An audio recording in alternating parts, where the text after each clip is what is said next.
What if the Commanders hired Al Harris as defensive coordinator? This hasn't happened, but if it does, everything about this defense changes. What's good, Commanders Nation? It's your man Gerard B, back with another one on Gerard B TV for a G Talk for y'all.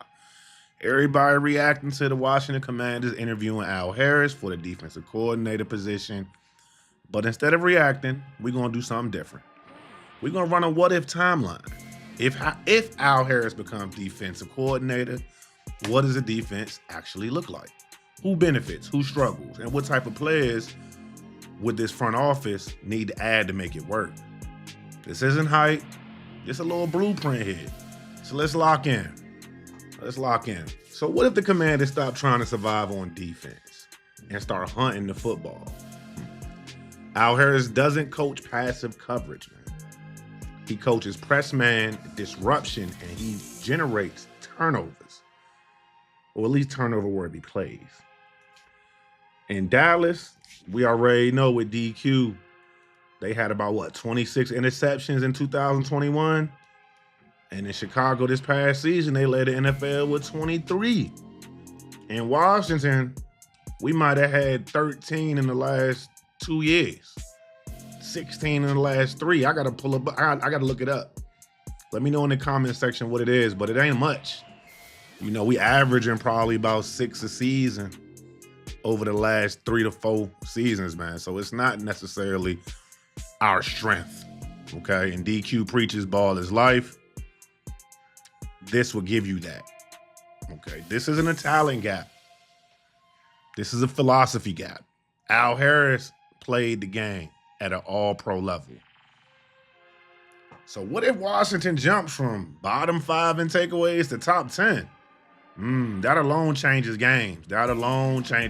More times with the ball. More times JD and them can do what they got to do. More times for the new offensive coordinator to get acclimated with play calling and opportunities at making sure the offense does what it needs to do. Okay, but you know what I'm most excited about if we get Al Harris? Trey Amos.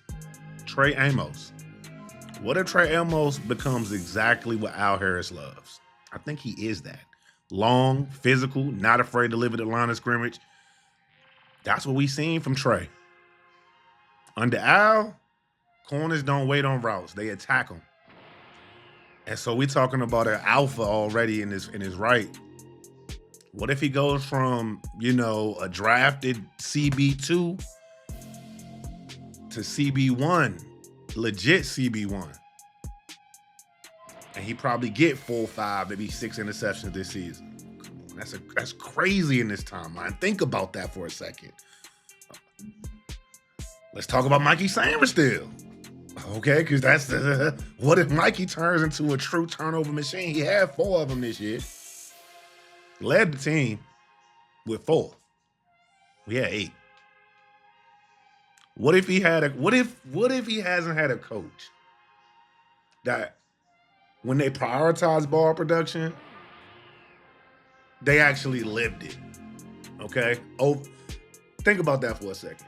He already got elite instincts. He's switching over from wide receiver to slot corner. Well, slot corner for us. We had him in the boundary. Well, Al Harris move him around a little bit, let him play boundary as well. Push Trey to the inside from time to time. I'm definitely intrigued.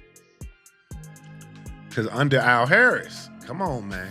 It sound good. The man look good in the burgundy colors if you're looking at that thumbnail. Slot defenders, they supposed to jump routes.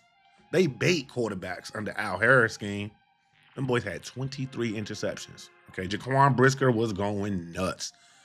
Your man, what's your man name? The safety they got out that joint. He a little old, but he led the league in picks this year. And he hadn't done that in like 6, 7, 8 years. But he was known for getting, his hands on the ball. So listen, what if Mikey actually becomes the guy the quarterbacks regret targeting? We haven't had a situation where quarterbacks regret targeting somebody in a while. Mikey actually was targeted a lot because they won on him a lot. He just happened to turn the ball over from time to time. So we can have a coordinator that actually feeds our players that kind of moxie. What if? What if? What if Quan Martin blows up and shows up, plays fast because the scheme is simple for him? Just thinking about it. Just think about it. Just think about the possibilities with Quan Martin being able to be what we thought he was. He was a Ginsu Blade type player coming out of college. Okay, he played the slot, he played safety. Now you get to actually see your boy actually get to work interchangeably and getting able to, lock and load, figure out which what they doing. Do I need to pick up over top? Do I need to rock with the tight end? But it's simple. We not playing this zone coverage. We playing man up. And you gotta win your matchups. If you don't, you out of here. So if you can't win your matchups, you gotta get out of here. And that's where the front office comes in at. Because if you hire Al Harris, a guy that's never been a defensive coordinator, he's never called plays in the NFL, you can't half-step. You cannot half-ass. You need the type of players that he's been surrounding himself with. You need long, physical players with ball skills. Guys that's hungry for the football. They feel like that's mine. That's mine. I need that. You don't want that. I need that. Just saying. In free agency, you get Al Harris in here. You got the Senior Bowl coming up. You got the draft and all that popping up. But you got to get him before free agency really pop off because you got to prioritize some DBs for that man. You got to prioritize some DBs. I just mentioned Jaquan Brisker. Okay. Seattle got a couple guys they got coming off. Okay. Reek Woolen. That's a name I keep seeing pop around. Drop that money on, AP. Open that wallet up on that defensive side of the ball for them young guys. Again, this is protection for our quarterback. This is protection for the offense. Think about it. Physical safeties who could tackle and that could take the ball away. I need that. I don't know. I didn't see much. I seen a little bit from Will Harris. Seen a little bit from him. I seen a little bit here and there from Quan Martin. Quan Martin, was showing up and showing out year before a little bit, but he's up and down as well. Maybe Al Harris can spark something in these guys, man, because these are versatile DBs, man. You think about what I just said about being able to play Mikey in the slot and outside, moving Trey Amos around. I just said Quan Martin played 3 positions in college. You can disguise mad coverages with that. We wasn't doing none of that. Right? We talking about being able to press without fear. That's something we would love to see because we hate seeing our DBs 8 to 10 yards off the ball and all they do is a slant or a curl or an out or in or anything that's 5 yards and they catching that joint and then they got the wiggles, man. Yeah. All right? Think about it. Yeah. I'm really thinking like he really could change how the DBs think. Right? You change the back end of your defense. Now your front, they getting a little bit more confident because they thinking if I can just disrupt this quarterback just a little bit, get him off his spot when he throwing the ball. Maybe I put my hands up like Deron Payne started doing. Like, I can't get there. Lift my hands up, bat the ball down. Bat the ball in the air now because now my defensive coordinator is emphasizing proper hand techniques when you go on the swat at the ball. Instead of swatting it down, okay, you're looking more to be like a volleyball player and you're trying to keep your hands out like this if you can't catch it, and you want to pop that bad boy up in the air for your guys on the back end. That's what I'm talking about. What if about the draft? Let's talk about the draft right quick. You got to get him an edge rusher. Somebody that's going, like I just said, force those errant throws.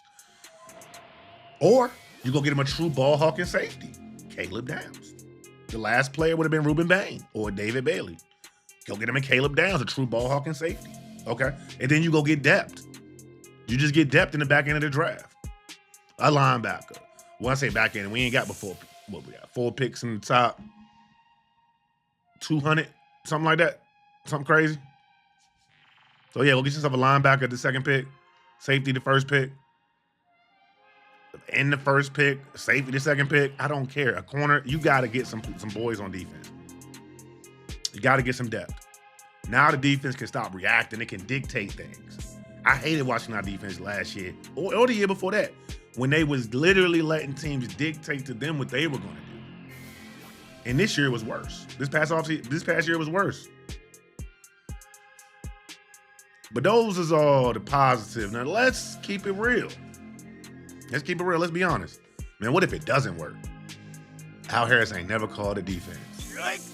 David Blau ain't never called an offense. Yikes. So you got a new OC, a new DC, and you still got a quarterback that's going into year 3 that didn't play the 7 games his second season. Yikes. It's a real gamble. That's a real gamble. What if early communication issues cost us games? You seen what divisions we play, and if you haven't, let me tell you now, it's the AFC South and the NFC West. Who's in the NFC Championship game this weekend? 2 teams from the NFC West. And they got passing attacks for your ass. Speaking of the NFC West, I wouldn't mind Carl Scott as well. I'm just throwing my hat in there as well. I wouldn't mind Carl Scott. I like the way the Seattle defense is playing as well. So, hey, what can you do? Raheem would be cool too, but not cool at the same time. But what if DQ got to step in more than expected on the defensive side of the ball? That could be the downside of the timeline, because I really want my DQ as a CEO of the team. Okay, you work with the culture and you work with time management, which you got to continue to get better at. You was nails with that shit and knowing when to go for it the first year. Second year, you was ass. And the only pass I can give you is our team was ass. So here's the truth. If the Commanders went safe, they would hire Raheem Morris. A guy that's called plays in the league as a defensive coordinator, that's been around as different defensive positions, even was on the offensive side of the ball as well. So he understands the game. He is a liability though, but who ain't? But if you want to build an identity and like really put, stake your claim, this does make sense. This hire wouldn't be about being comfortable. It'd be getting out your comfort zone. It'd be about being intentional. That's strong right there. That's strong. So what timeline do you want? Do you want us to hire Al Harris or a Carl Scott? Or do you want us to go with a proven DC? Only one really left out there that our names is tied to is Raheem Morris. So drop your takes in the comment section. Like if you rock these what if breakdowns, I might keep it going. I kind of dig the thummy, and the whole way it was set up. And also, man, make sure y'all subscribe to the channel if y'all want real Commanders content all off-season and during the season long. But 365. This is Gerard BTV. Respect, gang. Raise hell, all that. We at.